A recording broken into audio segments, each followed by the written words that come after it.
Bonjour et bienvenue sur notre plateforme Homemade School. Merci de nous suivre sur YouTube et sur nos différents réseaux sociaux. Nous allons voir comment créer un graphique en nuage de points. Donc si vous êtes prêts, nous nous retrouvons après le jingle.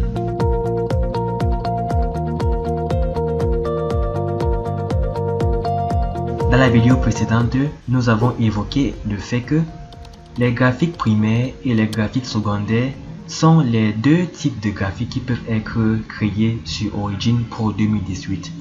Donc, dans le cadre de cette vidéo, nous allons nous appesantir sur les graphiques en nuage de points. Pour pouvoir créer ce genre de graphique, nous allons d'abord ouvrir notre logiciel que voici. Ensuite, pour importer nos données, nous venons dans le menu File, Fichier en français, et nous venons à Import. Nous allons prendre l'option Single ASCII, qui veut dire ASCII simple. Nous prenons cette option parce que nos données sont des fichiers texte en 2 colonnes. Nous allons cliquer dessus et puis nous l'ouvrons. Les données sont déjà présentes dans notre classeur.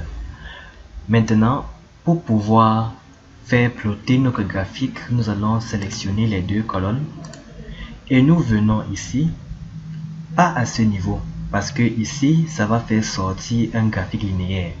Ce que nous voulons faire, c'est faire sortir un graphique en nuage de points. Donc, nous allons prendre la deuxième option qui veut dire Scatter. Scatter veut dire nuage de points. Nous pouvons cliquer tout simplement ici pour faire sortir notre graphique. Ou sinon, nous pouvons aussi venir au menu Plot, prendre le menu Scatter et prendre la première option Scatter qui veut dire nuage de points. Et le graphique sortira toujours. Maintenant, ce que nous remarquons, c'est que les axes X et Y ont seulement les unités. Les noms des axes ne sont pas présentes. Souvent, les entêtes des données ne sont pas copiées, même s'ils sont sélectionnés. Donc, pour pouvoir pallier à ce problème, nous devons l'inscrire de façon manuelle. Nous allons d'abord commencer par mettre les unités à leur place. Donc, nous allons couper et coller. Nous faisons la même chose ici. Nous coupons et nous allons coller. Maintenant, nous regardons au niveau de notre fichier de données et nous voyons ici que la première colonne qui est intitulée nombre d'enregistrement peut aussi être copiée et nous le collons à ce niveau. Nous faisons la même chose avec la deuxième colonne qui est la longueur d'échantillon. On copie et nous collons. Maintenant, ce que vous allez remarquer, c'est que à chaque fois que nous faisons des ajustements sur ce classeur, il y a des mises à jour automatiques qui se font directement sur notre graphique. Comme nous pouvons le voir, notre graphique a des axes nommés. Maintenant, à ce niveau, nous pouvons tout simplement faire des ajustements sur la légende aussi. On peut la déplacer. L'ajustement ou l'édition de ce graphique n'est pas très différent de ce que nous avons fait pour le graphique linéaire. En cliquant sur le nombre des axes, une fenêtre s'ouvre en nous permettant de faire toutes les modifications qui sont nécessaires. Par exemple, au niveau de l'échelle, au niveau du titre, pour le grillage, soit pour l'axe X ou l'axe Y, toutes les modifications peuvent se faire à partir d'ici. Par exemple, nous pouvons peut-être faire des modifications pour l'axe X.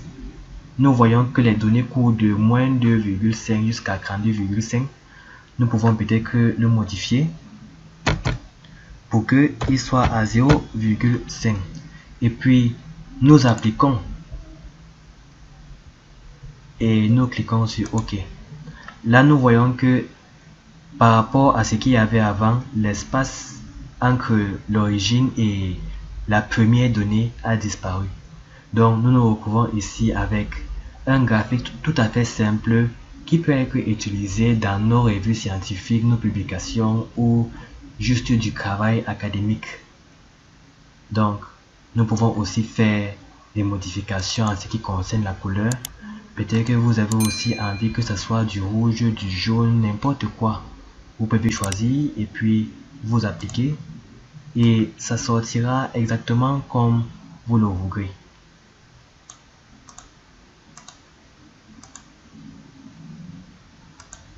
Voilà, c'est la fin de la vidéo. J'espère qu'elle vous a plu.